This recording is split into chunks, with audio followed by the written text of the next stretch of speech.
And actually, before we get our full group, we've got several people here who have been at exciting events this week that I would love to hear about. Hank was at Donna Deegan's announcement, I know, and a number of people here, Carol and Nancy among them, were at the Stacey Abrams event, and Judy, and Carol also was at this wonderful breakfast.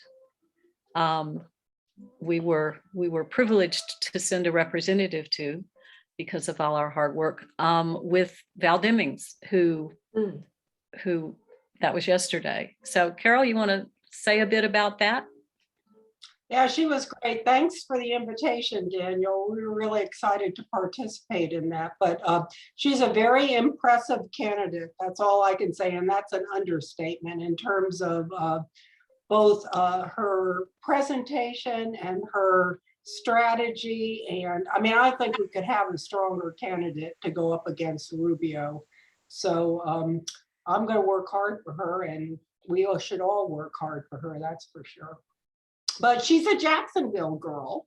She's actually born in Jacksonville and raised in Jacksonville. On the south side, I guess, there was some bad mouthing going on between east side, west side, north side, and south side with some of the folks there. Just to give, because I know Karen would say this if she was on the call right now. She in the South, to be more specific, she grew up in Mandarin, and she was saying technically Val Dems is the highest ranking official to ever come out of Mandarin. But Val Dems was really quick to point out when she grew up, Mandarin was a rural area of Duval County. So it wasn't the Mandarin we know. So she definitely has a lot of assets, and I think laid out a very cogent plan for carrying the state. And as she pointed out numerous times, the number of votes that separated the losing Democratic candidate from the winning Republican candidate is a handful, and if we work hard, easily overcome. So good deal. That's really exciting. I'm thrilled about that. And can anyone give us a quick capsule of the Stacey Abrams?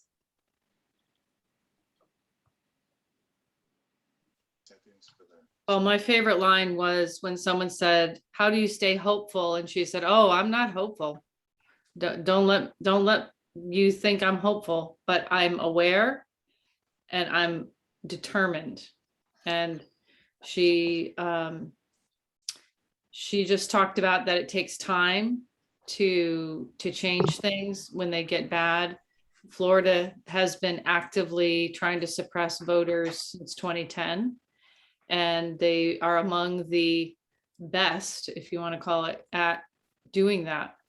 And which is why we have, we don't have ex-felons able to vote and other things. But I just found her to be very, very uplifting and energetic, and she was great.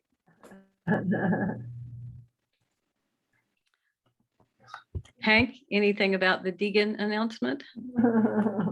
I thought the Times Union article did a good job of capturing some of her key points. Yeah. And so if you haven't read the Times Union article, I'd encourage you to do so. There were some technical microphone issues, so her Facebook recording, I've suggested that she do some closed captioning to cover the gaps, and I think they're working on that. But it was a lovely day, and Tim did a great job of introducing her, and she did a great job answering questions. So she had her prepared marks, which were of course going to be good. But if you get a chance if the Facebook recording or ever gets complete, listen to how she answers questions, because she does a really good job answering questions that came from the press. Cool. So it's exciting to have good candidates running, and particularly impressive in today's moment when it's really not that much fun to be in politics much of the time. So delighted. We're going to probably have a handful more people showing up, but I want to get us in motion. Welcome to everybody and thank you for being here. Looks like everyone is thoughtfully muted. We would ask you keep doing that because we are recording this, and if you're not the speaker, keep the mute on so we don't hear the dogs and the background noise and the whoever.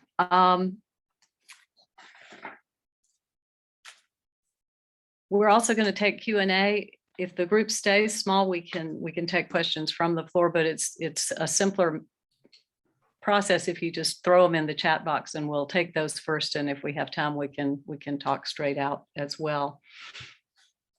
I am delighted to be introducing Daniel Henry to you.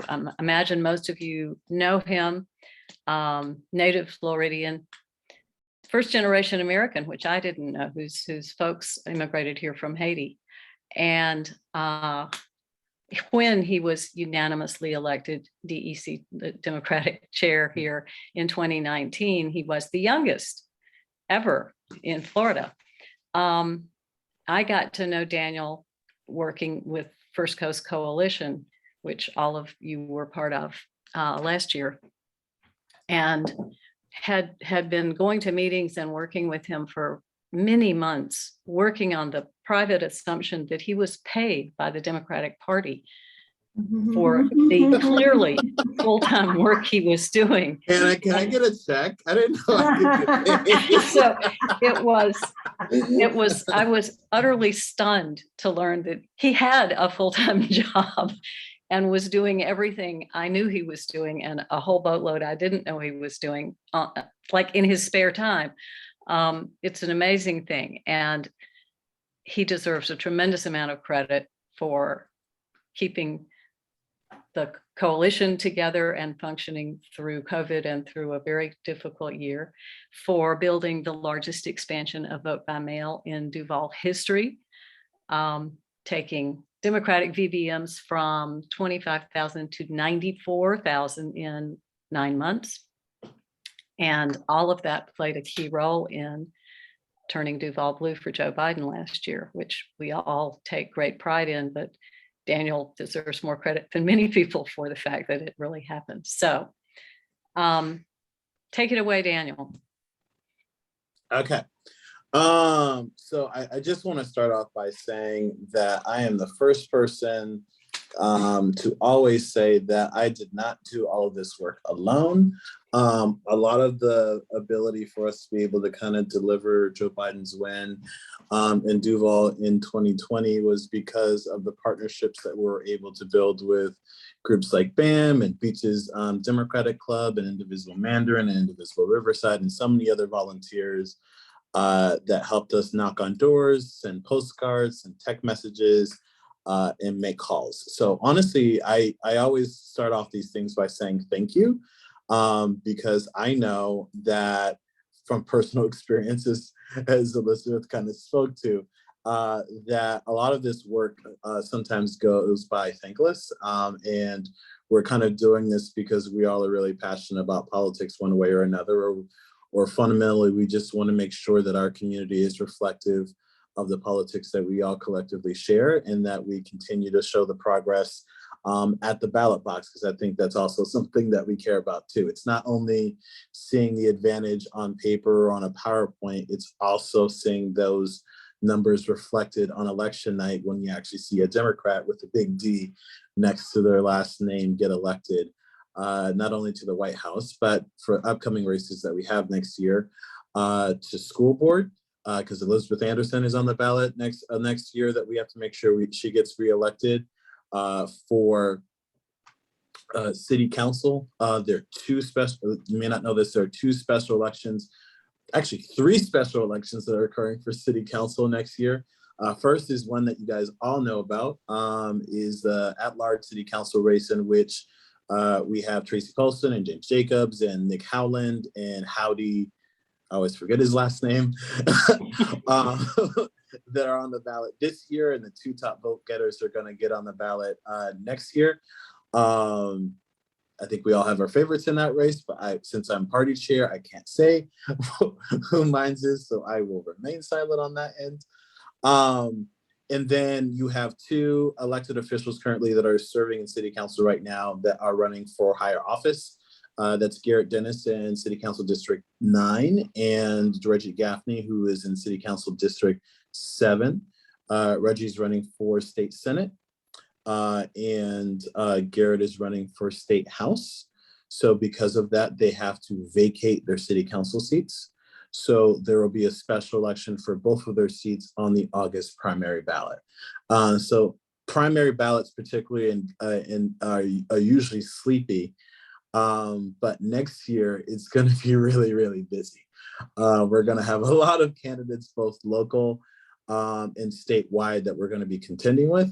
You have a competitive Senate primary that includes Duval Dems. You have a competitive governor's primary that includes 3 top-notch candidates. Annette Taddeo, who's a state senator from Miami, Charlie Crist, who's a congressman from St. Petersburg, and Nikki Fried, who's the commissioner of agriculture. So we are not suffering from candidates that are going to be on the ballot. But the good thing about that is that we'll have a lot of races to engage our voters with. We're not going to have the issue that sometimes we have where only voters in a particular area are going to be voting on these races. Everyone in this county most likely will have a race on their ballot outside of a judge, because I know that's what happened in 2020 in August. But everyone in this county is going to have a really important race on their ballot in 2022. And it's critically important that we kind of put in the work to kind of make that happen. So I have a couple slides I am going to share with you all. And since I am on my iPad, I don't know whether or not I can share it, but Elizabeth, if I send you the Google PowerPoint, can you share it on your screen? And then I can tell you when to go from slide to slide, if that's in your capability. You can probably, I will forward it to Carol Brady, who's a lot better at that. Okay. Do you have Carol's email? If not, I can shoot it to you.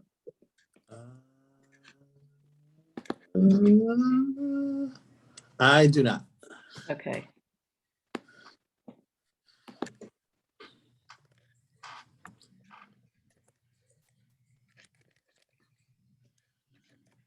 I'm putting it in the chat for you.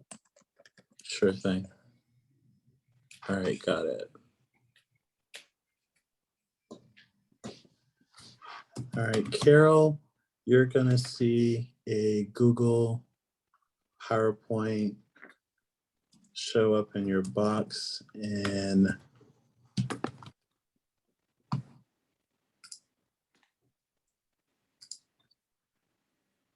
now.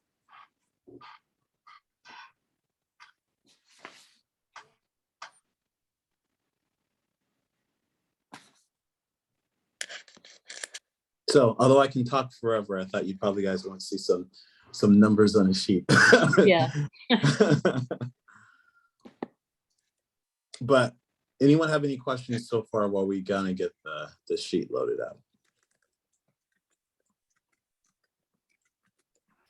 Hey, Daniel. Hey, Nancy. While you're doing that, how are you? Doing good. Good.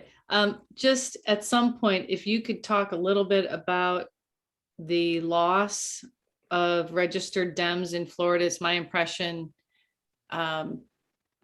the now near parity between Dems and Republicans in Florida is mostly due to a loss of Democratic voters versus gains of Republicans. And I'm just curious about how is either Duval or any other area in the state, how are they addressing that in any way? Or are they just kind of accepting it and saying, well, it is what it is, and we just have to work harder? Okay, that's a really good question. I am going to address that. When I address that, I'm going to be showing the Duval voter registration numbers, and then that will kind of help tell a story about what's happening statewide. I will warn you though, there will be some sort of a contradiction, and there's a history as to why that is. but I'll strive to answer your question if that's okay with you. Great, thank you. Sure. Any other questions before we get started? Okay, cool. So Carol, I'll just let you know whenever I need to go to the next slide. So thank you so much for helping me out. So next slide. All right, so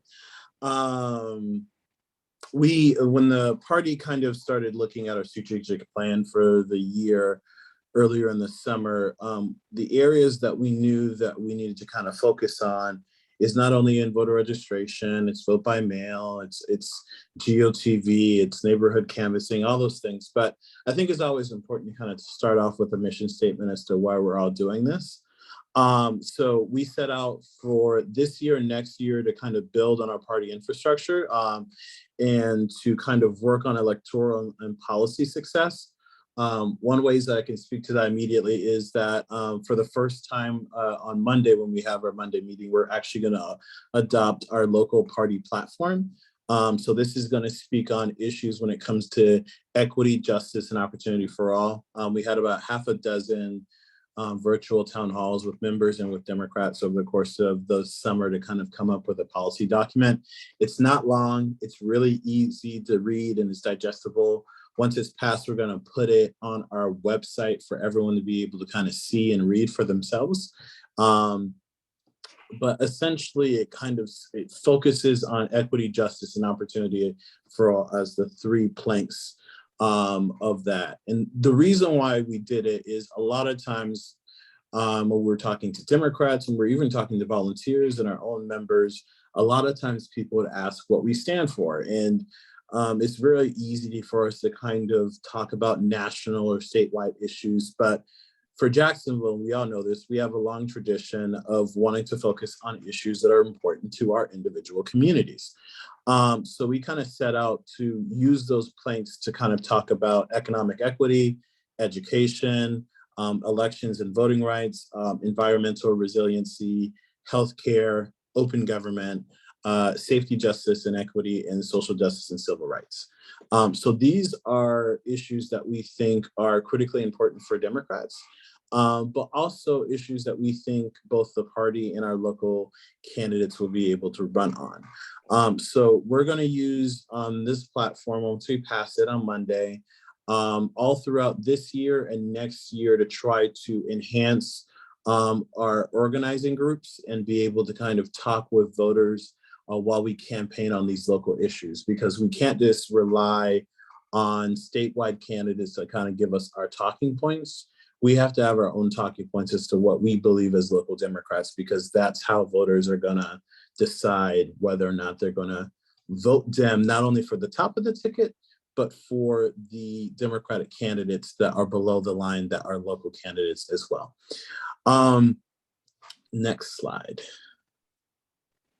All right, so I kind of talked on this for a second. So we know that, especially in an off-year election, that it's critically important for us to kind of focus on the fundamentals. So registering more Democrats, increasing our vote by mail enrollment, particularly focus on low propensity voters in all districts, so all city council districts that are warm, new, cold, and NPA. So if we've talked about this kind of code that we've talked about a while, but just as a reminder, warm basically means that these are Democrats that vote in some elections, but not all elections.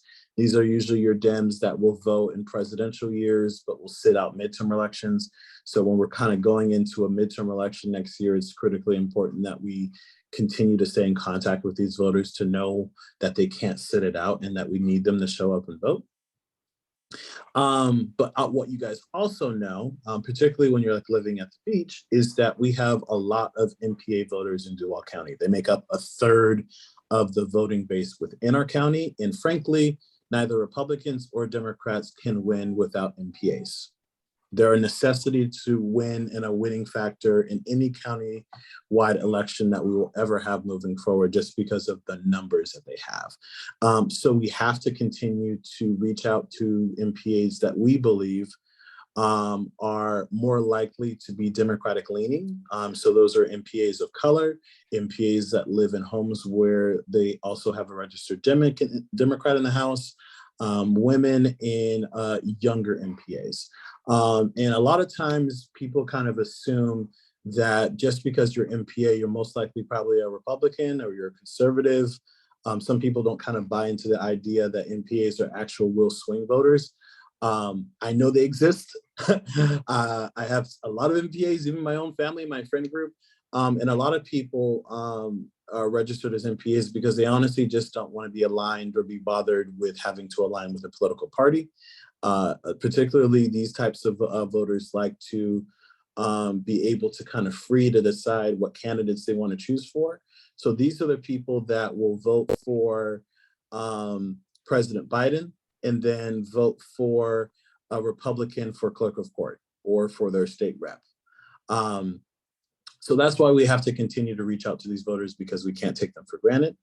And then obviously there's targeting within VAN that we can kind of use as a liberal score to kind of figure out whether or not they're more likely to be Democratic leaning or Republican leaning. So next slide. So implementation. So we're in a better place than we were last year. We all know that canvassing in 2020 was different because of COVID-19.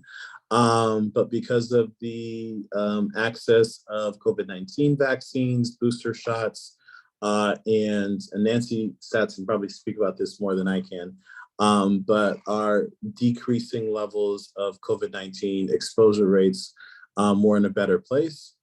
We still take care to make sure that we are safe when we go out to canvass. So making sure our canvassers wear masks, that we remain 6 feet apart, that we follow a set protocol so that way we ensure that there's not a level of exposure. We always ask volunteers before they kind of come to a canvass whether or not they've exhibited any COVID-19 like symptoms in the last 2 weeks, or whether or not they're vaccinated. So that way we can make sure that we have a better idea as to who we're interacting with.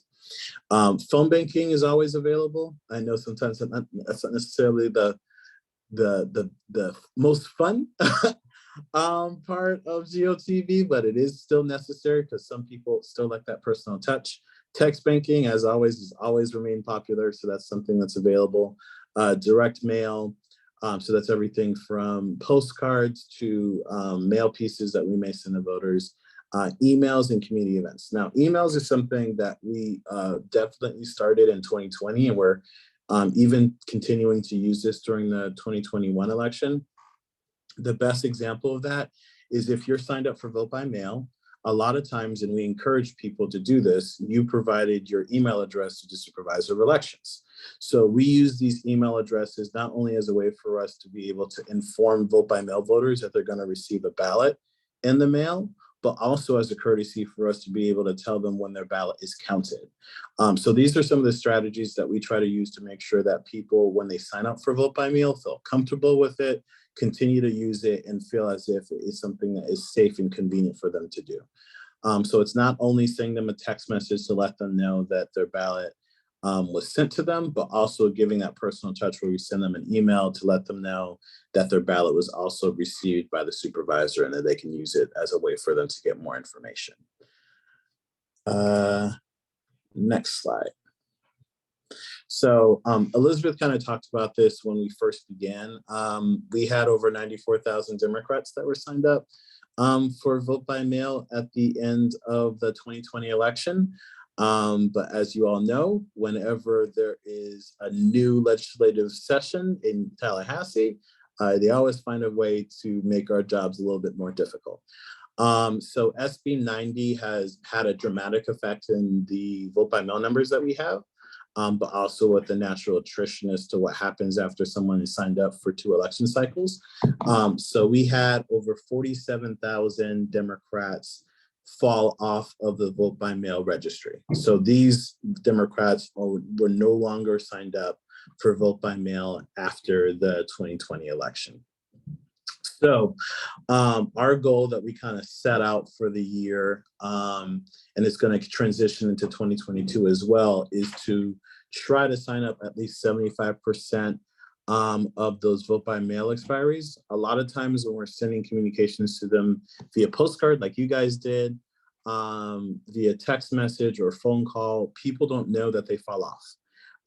And with the new SB 90 law, you can only be signed up for vote by mail for one election cycle.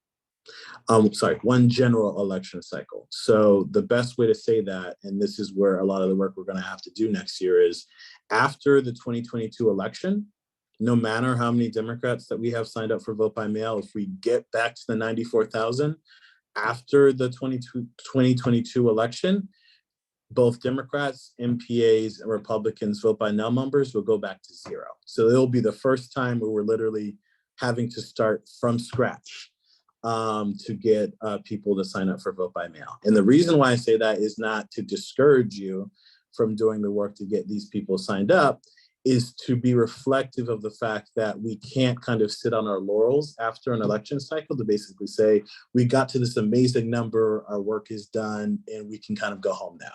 It's a constant effort that we have to continually talk to these voters over and over and over again, particularly because now they're only going to be able to be on vote by mail for one election cycle. We're also going to target new signups for vote by mail. We can't just leave it to the people that expired. So we're going to reach out to over 89,000 Warren Democrats and new Democrats. So these are people that are newly registered to vote within Florida that came to be registered after the 22 election. And we're going to try to use that as a way for us to increase our turnout. And we saw that reflective in the 2020 election, where we focused a lot of our work, and you all focused a lot of your work, in getting low propensity voters to sign up for vote by mail. When they did that, you had a 90% chance of them actually showing up to either vote via a mail ballot or voting in person to early vote. So there's much success in getting low propensity voters to actually sign up for vote by mail, and it's a way for us to kind of counteract that long held issue that we've had in Duval, where we have a voter registration advantage, but Republicans still win on election night. And that's because more of our voters are willing to sit out on election compared to theirs. Next slide. All right, in terms of voter registration, and this slide, FYI, is dated as of April 7th. So just bear that in mind while I kind of go through the data that is on here. But when we kind of set this out back in April, we had over 660,000 registered voters in Duval County. At that point, we had a 40,000 voter advantage compared to the Republicans. That was an 11-year high. So it has been over a decade. Since Democrats have had such a high percentage advantage compared to Republicans. It's about 6%. But just like I said, MPAs make up a third of that vote, with over 153,000 registered MPAs that live in the county. So that's about 21% of our voting population. And whenever you have 20% of the voting population that's kind of sitting out there, they have a huge impact and have a huge kind of presence in any election that you're having, countywide or in a district. So we kind of set out a modest goal. This is kind of at the height of COVID-19, but we set out a goal of increasing our voter registration numbers by 2,054 by the end of 2021. So that way it would be reflective of about a 0.75% increase. The reason why we did that is we knew that the advantage that we kind of built up to kind of equated to 1 or half a percentage point every year from 2018 to now to kind of get at that advantage. So in 2016, our voter advantage was at 3%. At the end of 2020, our voter advantage was at 6%. So that gradual increase was about half a percentage point or a percentage point averaged out over the course of Trump's presidency.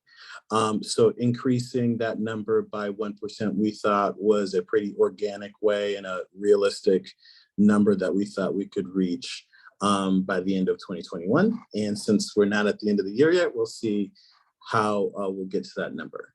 And then we're also going to set out to target Democrats that were moving into the county.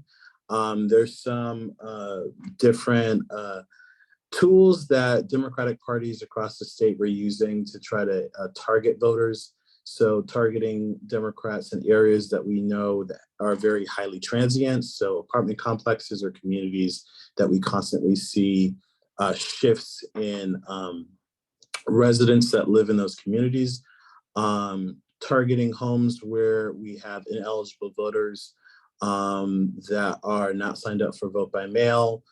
Targeting younger voters like college students as a way for us to do voter registration on college campuses, and doing outdoor type of events that frankly has the most impact and gets us the greatest number of voter registration forms. So going out to a concert or event or something that's happening in Riverside or a really busy night or parade, some kind of community type event as a way for us to kind of reach out to do voter registration. One area, I'm going to be honest, but we made sure that we kind of put it as a target is immigrant communities. We knew that that was important for us to kind of reach out to, but we're still trying to put in work to try to make that actually happen. All right, next slide, and these are the last two. So this goes into Nancy's question when she was asking about voter registration. And I'll preface it this way because this Duval story is different from the state. So back in 2019, right after the governor's race, there were a lot of articles that were being done about the Democratic Party and the Republicans Party's voter registration efforts going into the 2020 race. And they were seeing a precipitous decline in the advantage that Democrats used to have in voter registration compared to what the Republicans were doing. So as Democrats were sliding down, Republicans were sliding up. But there were 6 counties that were an exception to that. And Duval County was one of those exceptions. So as you had counties like Miami-Dade and Palm Beach and Broward see their numbers decline in terms of Democrats that were signed up for vote by mail, our numbers were increasing during that same period.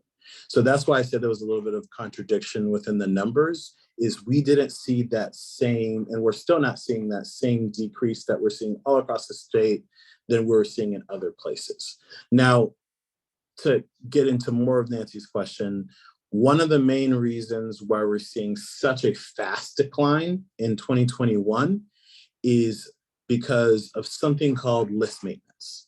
So after every election cycle, supervisors of elections, all 67 of them, since there are 67 counties, are required by law to do something called list maintenance.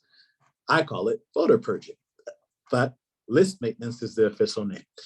And essentially what happens is they identify Democrats that they believe are no longer, sorry, not Democrats, but they target voters that they think that no longer are living in the state to verify whether or not they actually live here. So some of the characteristics that they look for are voters that haven't voted in 2 major election cycles, voters where they receive notification from the postal office that they have a change of address that is out of the state, or information that they've received from a conglomerate called ERIC. So this is something that DeSantis signed Florida up for in 2020, where a group of states have a system that's nonpartisan that puts all their voter registration information in it. And then it tries to catch to see whether or not someone is registered in 2 different places. So if any voter fits any of those kind of characteristics, they will send a postcard or a letter notification to their last known registered address and ask them to verify if they still live within the county that they're registered to live in, or the address that they're still registered to live in. If they don't respond, then their voting status moves from active to inactive. And there's a distinction between active, inactive, and then the last category is ineligible. When a voter is inactive, they drop from being an active voter, they still can vote. If they show up at an election, they still have all their voting privileges. They just no longer count as an active voter. So because they're no longer an active voter, the number of registered voters in that county drops because they no longer count within that number. So right now, so if you're looking at the graph to kind of see the change, you notice and I'll show you at the bottom of the graph at 10/24/2020, I used that date because it was pretty close to when the registration books closed. So basically that was the last date you could be registered to vote before you could vote in the 2020 election. If you registered after there, you couldn't vote. Right before the 2020 election, we had 277,872 Democrats that were signed up to vote in the county. And our advantage was at 39,492, which is pretty damn good. After the 2020 election, and they started to do voting list maintenance, and they do this every single month, you start to notice in January, in February, in March, April, the numbers start to drop. So you go from a 277,000 mark to at the beginning of, I'll say February 8th to 276. So that drops about 2,000. Then every single month it continues to drop. And then we finally get to the point, if I'm fast forwarding up to September 6th, 2020, we went from 277 to 263. And a large part of that had to do with voters going from active status to inactive status. There's a universe of about over 13,000 Democrats alone in Duval County that fit this category. Now, we did our due diligence. We did text banks for the phone numbers that we could find for these voters to reach out to them, to let them know that they went to inactive status, and to try to encourage them to either sign up for vote by mail or to update their address, or just to do something to try to get them into a better position. And I really, really, really did wish a lot of these numbers were a mistake, because I just didn't believe that such a large number of people had moved out of the county.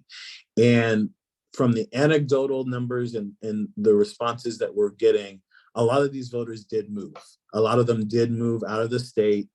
The supervisor found out that they moved out of the state because they got a notification from the postal office saying that their address had changed. So a lot of these voters most likely will go from inactive to ineligible after the 2022 election. And when you become ineligible, you have to re-register to vote all over again. So hopefully that answers your question, Nancy, but essentially the reason why we're seeing such a decline around the state is not because Republicans are doing an amazing job in voter registration. They're doing an okay job. They're doing their job. I'm not just saying they suck, but they're doing their job of what they're supposed to do as a major political party. But the number is not so high because they have so many new registered voters signed up. It's because they're supervisors of elections and they've set up a system where the numbers decrease so much just by switching a button on their voter rolls that helps them along and kind of gives that false impression that Democrats are losing numbers of votes and Republicans are gaining, if that answers your question.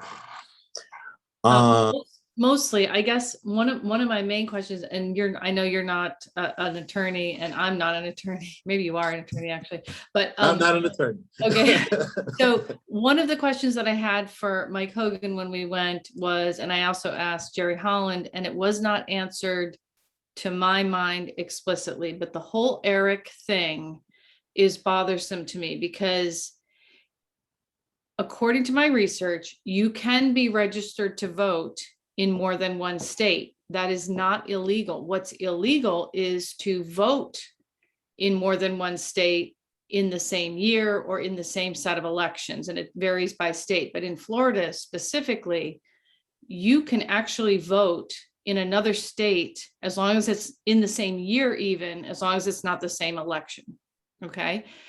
And what's bothersome to me is when we enrolled in ERIC, where they can see where people have two addresses, that itself should not have resulted in purging, to my mind. And when I asked them, well, what are you using to determine who to purge? He said, well, we look at the homestead. It's a case by case basis. And I'm incredulous because I just don't believe they're looking at each case. That's That's a good question. bias. So one thing that they will say, which is technically true, although it's kind of nebulous, because sending something via mail, I don't think is the best way for you to inform a voter that you're going to turn them from active to inactive. But they still have to, even if they get the result from ERIC, they still have to send a notification to the registered address that they live in Florida, regardless of whether or not it's from ERIC or from the Postal Service or some other governmental entity that they got information from to say that you didn't live in Florida anymore. So they still have to send you the notification, but then it's incumbent on the voter to respond. And that's the catch-22, because if the voter doesn't respond, then that's what they use to change them from active to inactive. So that's their notice. So that they don't summarily change them from active to inactive based on the data from ERIC. They kind of use it as a data point to reach out to them via mail, and then use that notice and non-response as a way for them to change it from active to inactive. Yeah, again, the cynic in me says if you mail it in the summer to the Florida address, who's to say they're actually getting it? Right, which is why I don't like the system. I agree with you, but you're right. Like, anyway, we're way in the weeds. I'm sure half the people are so bored right now. So just okay. So the Sorry. last one, no, you're okay, but it's a really good question. I use this kind of plain example when it comes to vote by mail to kind of prove a point. So elections have a good way of encouraging people to sign up for vote by mail. And when we were doing the initial notifications to voters during the summer, it was kind of slow in terms of people responding. But since the special election was announced, we've seen a steady increase on a regular basis of people signing up for vote by mail. So as you can see on the chart from the bottom, at the end of October, we had 94,000 Democrats who signed up for vote by mail. In February, we went down to 44. Ouch. And then when we're doing our efforts starting in June, most likely July, the numbers started to increase, but we saw the greatest increase after the special election was called. And when we were contacting voters to let them know that their ballots were starting to get in the mail, but also letting hot Dems and warm Dems know that there was going to be a special election. So every single day we continue to see a rise in the number of vote by mail ballots that we receive. And compared to the Republicans, and I still think this was the worst possible thing that they could have ever done. They're still living with it. The number of Republicans sign up for vote by mail is basically non-existent. When Trump basically said and continued to kind of spiral on this message, and now Republicans globally do it as well, kind of beat down on the idea of vote by mail, it killed any kind of inspiration for Republicans to do it. So before they would compete, at least with us, to get their voters to sign up for vote by mail. Now it's as if they're not even trying. So even today, even though we have half the number of registered Democrats that are signed up for vote by mail, it's still a major difference. We have about almost double the amount of Democrats that are signed up for vote by mail compared to Republicans. And that work is because of the fact that we are continuing to do our job to let voters know that vote by mail is a good thing, compared to Republicans where they're basically ignoring it. And the reason why that's important, and then you can stop sharing now.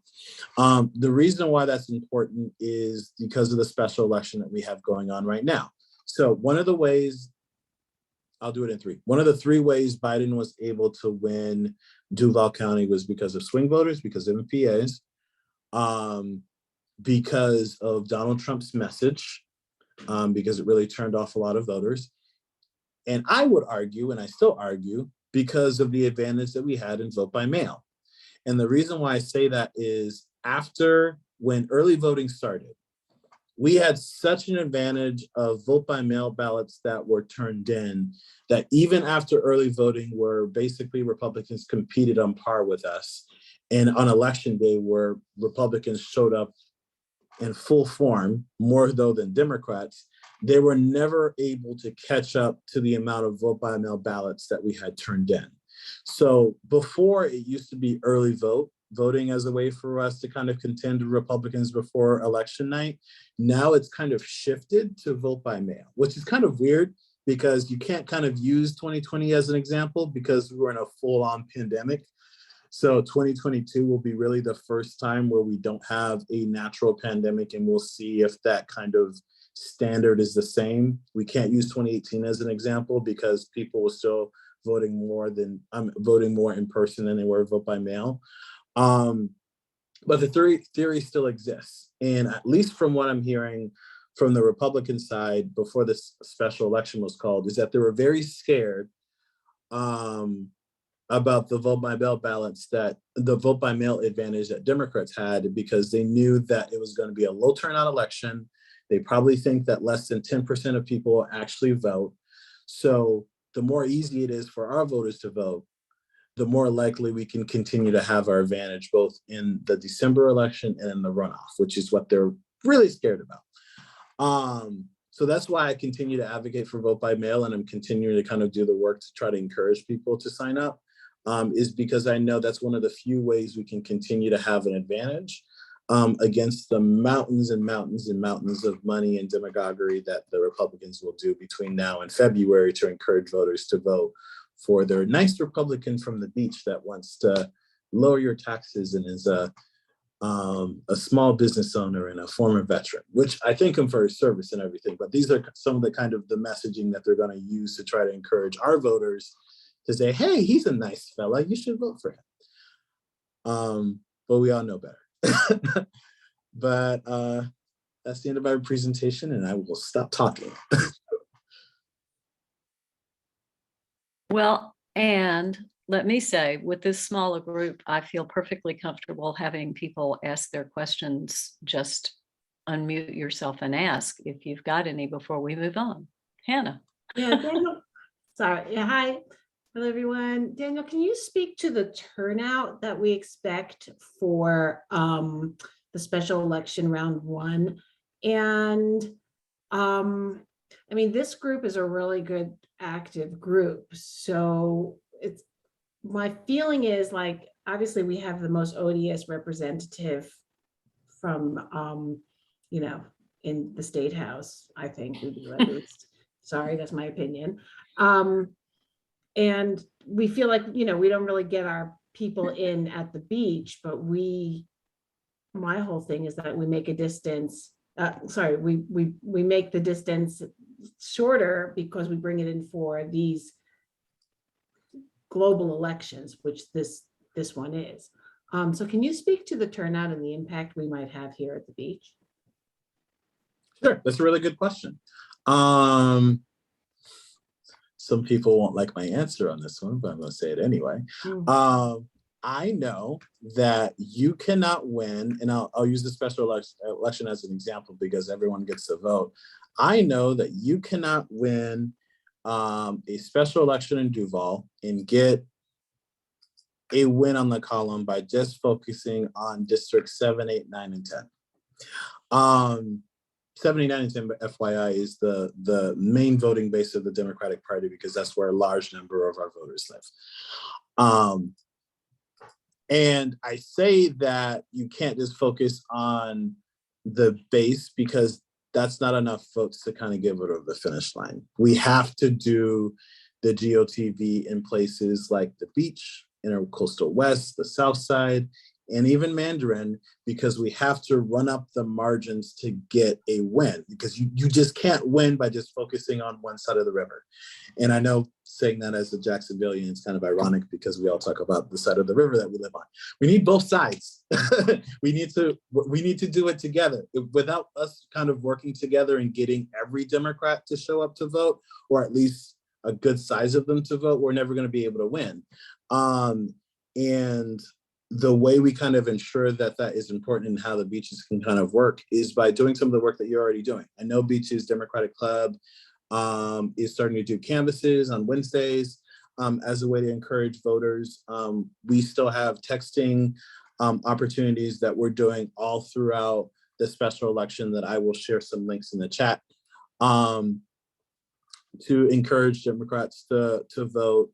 We have virtual phone banks that you can sign up for and make calls any day of the week between 9 a.m. and 9 p.m.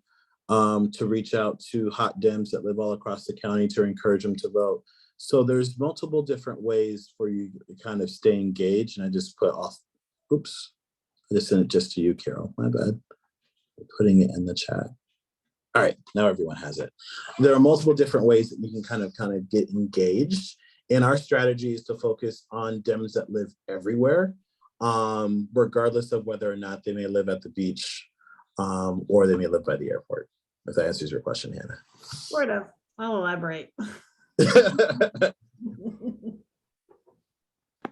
Yeah, and actually I've asked Hannah to talk some more about some of the specific things that Beaches Democratic is organizing here at the beach. But before we get to that, and before we give up Daniel, I'm interested in hearing a little more about your view of, I mean, we're all focused on the special election right now because we're political nerds, but we're also anxious and frantic about about next year and the statewide Florida situation. And so I'd love to hear from you about your view.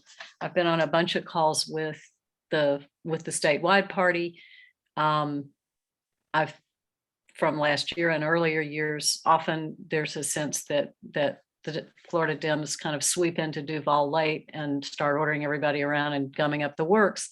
I have been impressed so far in the handful of things I've been exposed to that there is the statewide party is much more focused, much more committed to working everywhere and not just focusing on those counties they used to count on in South Florida.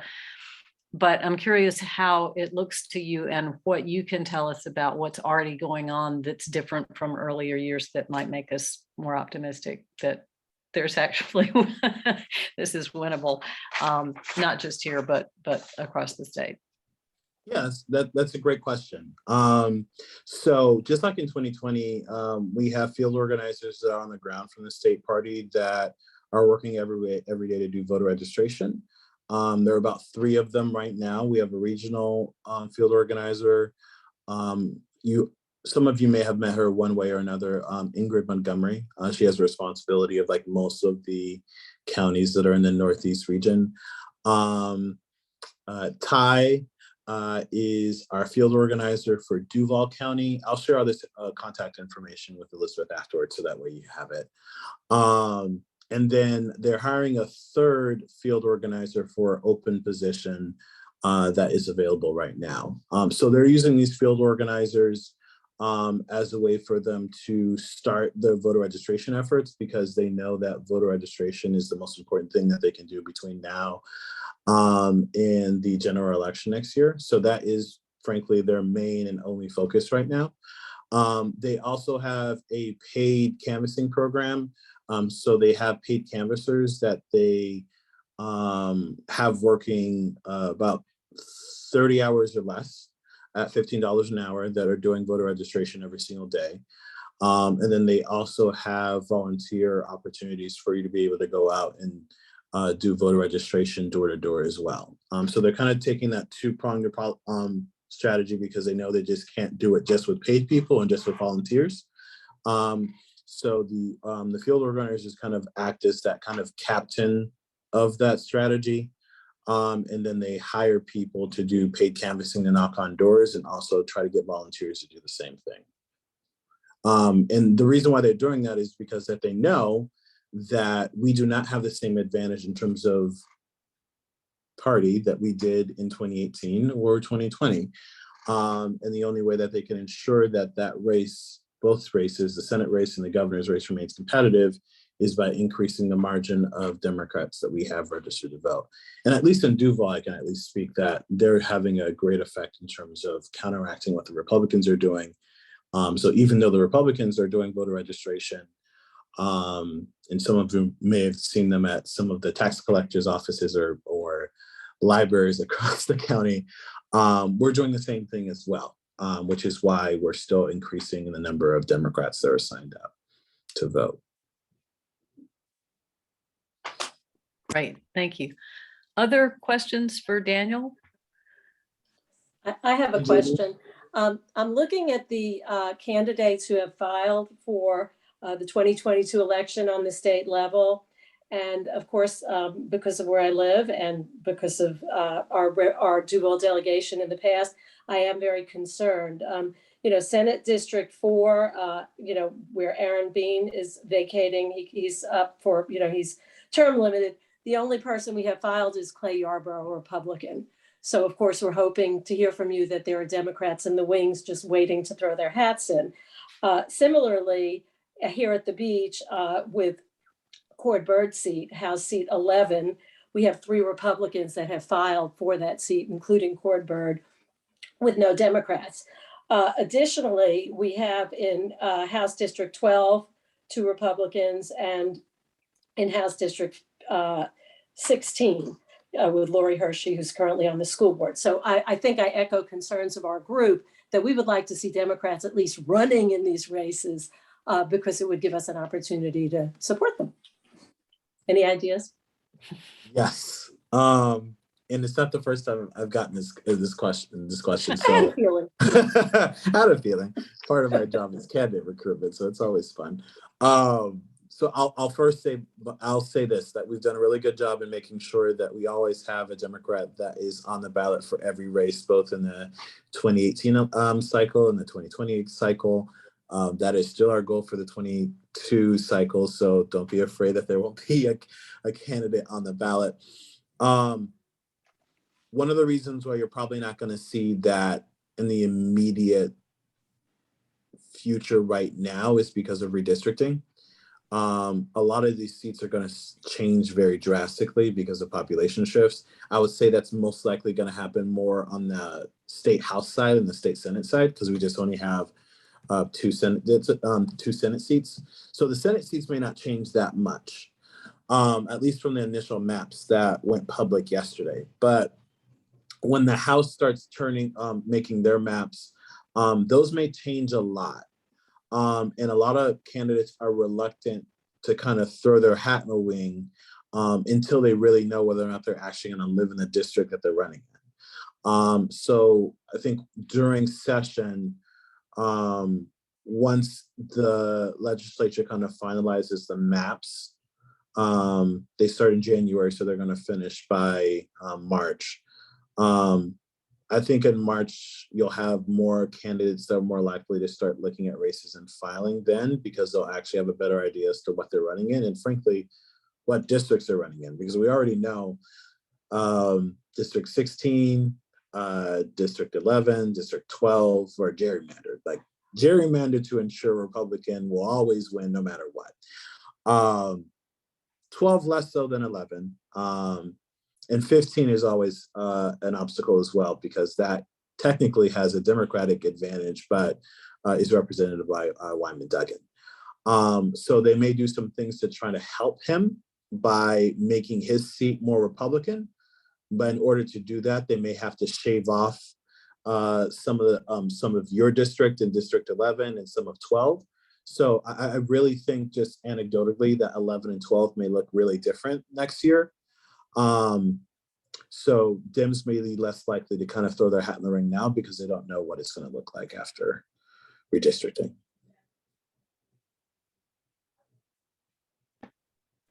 Joy had your hand up. Do you have? I did. Thank you so Hey, Joy. much. Hi, listen, my husband and I were just saying how absolutely extraordinary you are. So thank you so much for all of your service. I do have a question beyond the special elections and our local stuff. Nationally, we're being just devastated by commentary on how poorly Democrats message what we're doing good. And that we lose a lot of voters because voters don't really know what we're doing. So I just wanted you to address that, because I'm wondering if we don't have an issue at the local level as well. No, that's perfect. So if you haven't seen it, and I'm not promoting myself, but if you haven't seen it, I've done 2 national segments in the last 2 weeks on that very issue. NBC is doing a swing county kind of series where they're focusing on 6 counties across the country as places that may either swing left or swing right. Duval is one of those places where they believe is turning blue. So they're kind of focusing on us for the remainder of the 22 election cycle, and ABC is kind of doing the same. And in both of those segments, that same kind of subject came up. And I'll answer it the same way I did then. I think that our success in the 22 election cycle is completely dependent on what Congress is able to deliver. And I think more so, and I think it's because of the time that we live in, voters are increasingly unwilling to give politicians an excuse as to why they haven't delivered on their message. I think every year we're going to talk about, we're going to deliver access to Medicaid, and we're going to do criminal justice reform and voting rights reform, and we're going to give paid family leave and do expansions of preschool, or give dollars for people who will be able to kind of pay for daycare. I mean, voters actually want that, believe it or not. And they're unwilling to kind of give us the excuse of saying we couldn't pass it because of reconciliation and the filibuster. So I think our message has to be on the things that we're able to deliver. The administration in Congress has done an amazing job when it comes to the Recovery Act, in terms of vaccine availability, in terms of the infrastructure deal that just passed next year. And those kind of messaging kind of weaves into what we talk about locally, because those messages are so important. We still talk about healthcare locally. We still talk about voting rights reform locally. These issues, although they may be national, have local implications. So I think it's in addition to talking about what we stand for as a party, we also have to talk about some of the successes that our elected officials are able to kind of deliver on. The best example of that is the earned income tax credit. Like, families right now that have kids are receiving monthly checks to help them deal with the circumstances that they're dealing with right now. That is a major accomplishment that Democrats have been talking about for literally decades. So it's making sure that our successes don't kind of get lost, because people are dealing with things like inflation and dealing with higher gas prices and higher grocery prices and everything else. So it's counteracting the messaging that Republicans are doing. Like, my counterpart, Dean Black, is on TV or doing messaging every single day, basically saying the world is on fire and people are coming across the border and that we're paying more in gas prices and crime is high and it's all Biden's fault, when we all know it's not. So we kind of have to talk about our successes, and we have to talk about the platform of what we stand for, so that way voters continue to stay engaged.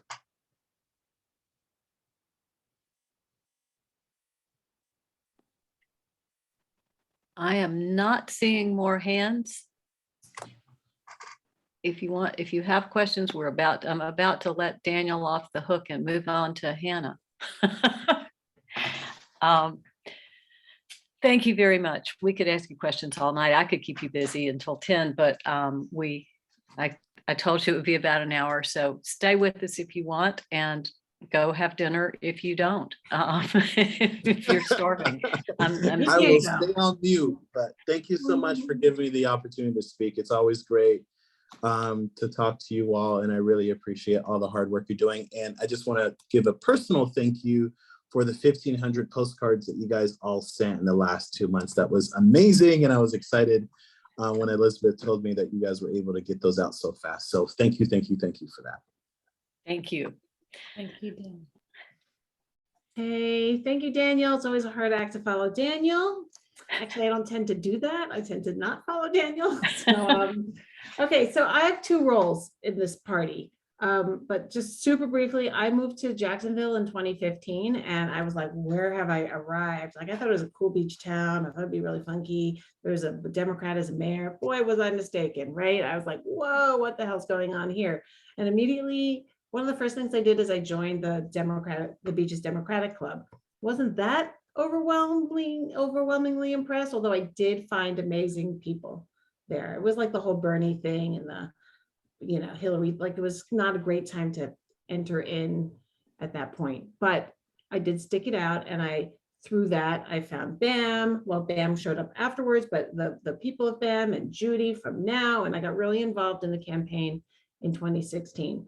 But in 2016, my husband got cancer, Trump won, and you know, my world absolutely turned upside down. So what I did is I got even more involved in the Democratic Party through that period. And I actually ran Billy's campaign when we filled the slate in 2018, after my husband died.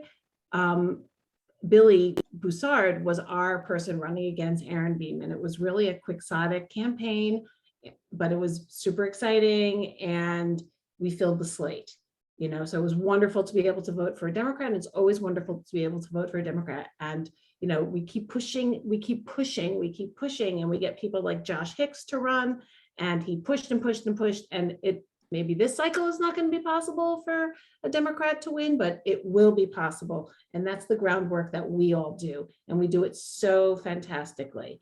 And when COVID came and I was part of the coalition, and that's where I fell in love with Elizabeth and fell in love with Nancy and fell more in love with Judy, who I already knew.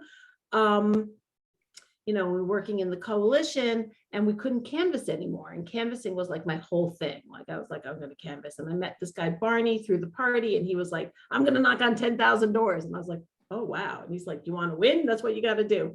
And then we couldn't go canvassing anymore. And I was like, oh my God, what do we do? And I started to do phone canvassing. And I set up a phone canvass every Saturday, and then every Saturday and every Sunday. And I was probably the most rigorous regular phone canvassing operation. Now, people probably phoned more than I did, but I brought in like between 5 and 40 people for each phone canvass. So I know that work, and the more you do it, the better you get at it. And phone canvassing really feels tedious and terrible, but if it's a contained amount of time and we do it on Zoom, it's super powerful, you know. And I had people calling in from all over the country, like from California and from New York, and some of those middle states, the ones that begin with I's and O's. So we had a lot of people showing up, and it was super exciting and super fun. And I know that work was absolutely crucial to turning Duval blue for Biden. Now, we didn't win for the other candidates, you know, well, we did win for Nikki though. Was that Nikki's race? No, different race. But anyway, we did actually do a great job, and it was super exciting and super fun. And I made some amazing friends through that experience. And sitting in the Zoom room together, you really become friends after. It's like going to a class. You're there all the time, then you have time off and you talk, and it really has been completely amazing. So I've got 2 roles.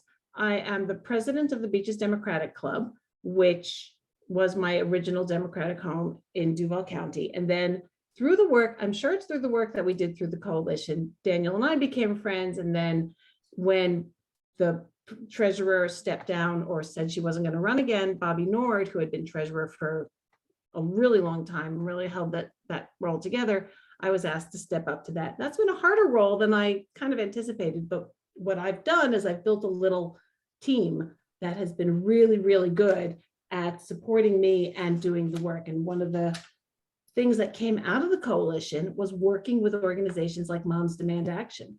And I pulled in a moms, and I'm a moms. I pulled in one of the moms to work with me, and she's a phenomenal accountant, and really we've become dear friends. And she really allows me to present as if I really know what I'm doing. You know, she puts the paperwork together, and we're moving the system from more or less a shoebox filled of clipped out cuttings and God knows what into a end of 20th century accounting system. So it's been fantastic, and we'll probably even get to the 21st century in the next couple of months. So that's been a really interesting trajectory. And the thing is, we did our work, right? We did our work in getting Biden elected, and the state let us down. Like, we really worked hard in Duval. And you know, for me, the frustration is allowing and even like this infrastructure bill, this bipartisan infrastructure bill. And I totally agree that when the Democrats are seen and we experience and feel the differences, that will make a difference for 2022. So thank God this infrastructure bill has been passed, because that will allow us to to express in completely positive ways, building on things like the successes of the ACA. You know, we'll have these other things that people will be able to see and feel, and it'll be tangible as opposed to stuff not getting done. So I think that will help us through 2022. But, you know, for me, the great frustration is about the arguments around the perfect getting in the way of the good enough. Like, we have to start somewhere, and we really have to win elections. And, you know, I was talking with Katie Hathaway, one of our beach's moms, Demand Action, well, the moms Demand Action. I was speaking with her today, and it's like unbelievably frustrating, like not having, like not winning leaves us generational messes to clean up. Like, the Supreme Court is a generational mess, man. That is just a nightmare. And having not won, having lost, you know, having lost with Hillary, it's so frustrating. So for me, my motivation is to grab the low-hanging fruit and then to push it out even farther. So these micro canvases that we're running, and it's really Suzanne, who's a member of BAM and a member on our board of Beaches Democratic Club. And, you know, she's the Lorax. She speaks for the trees in Atlantic Beach. Like, she's completely amazing what she does. You know, we're running these micro canvases, and it's an hour. It takes an hour. They're quite tight. We're focusing a bit the way Elizabeth Anderson did, mostly on women, but not exclusively on women. And we did my precinct last week, and every single door was welcoming and open, and probably 8 out of 10 didn't know there was a special election.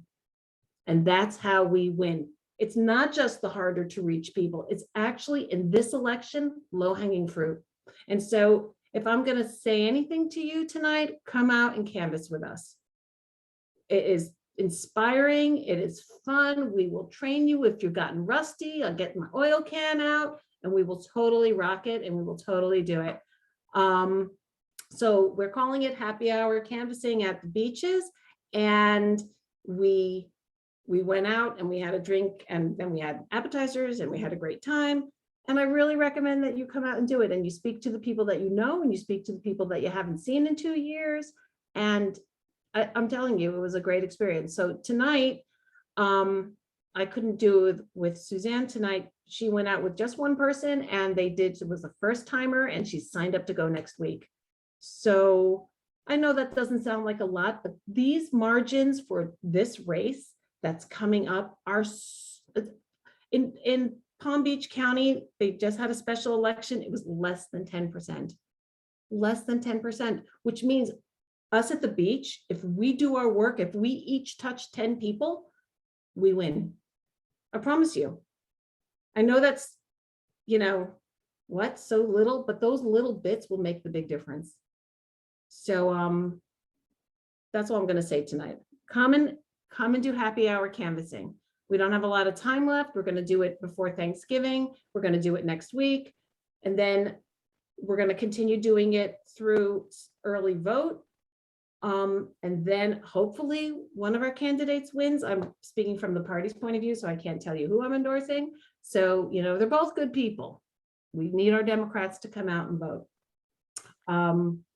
And I promise you, people don't know. I've got signs in my car. I dropped off a bunch of signs at Suzanne's house. Elizabeth has signs. Katie has signs.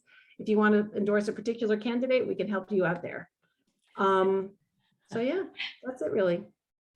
And I just put that again in the chat box for Thank the you. mini canvas, the happy hour canvas information is there. So Where easy do to you find. start, Hannah? Where do you meet up at 4:15? Okay, so when we do it in Atlantic Beach, Suzanne's got Panera, but we were doing it in your neighborhood. She was going around your neighborhood today, but they only did they only did 1 block because it was quite a tight. I don't think you had a door hanger left on your door. No. So I've gone to the office today. I've gotten a bunch of stacks of the door hangers, and I've gotten some t-shirts, and I've gotten some lanyards, and I've gotten some, you know, things that make us look a little bit more cohesive. Mhm. So in Jacksonville Beach, right now we're starting at my house, but I'll probably push it out to different neighborhoods. So we're doing where we know people, really.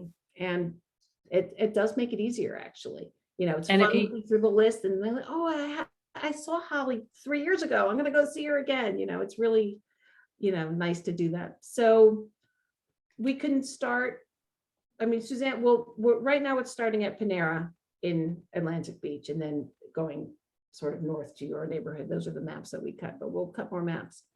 You know, we'll run through them fast, but really in an hour, it's about 8 to 12 doors.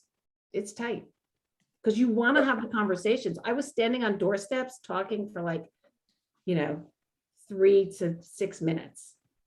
That's a long conversation, you know, and they got the information. So I'd rather have those deep canvassing touches than race through, you know, huge turfs, because we want people to come out and vote.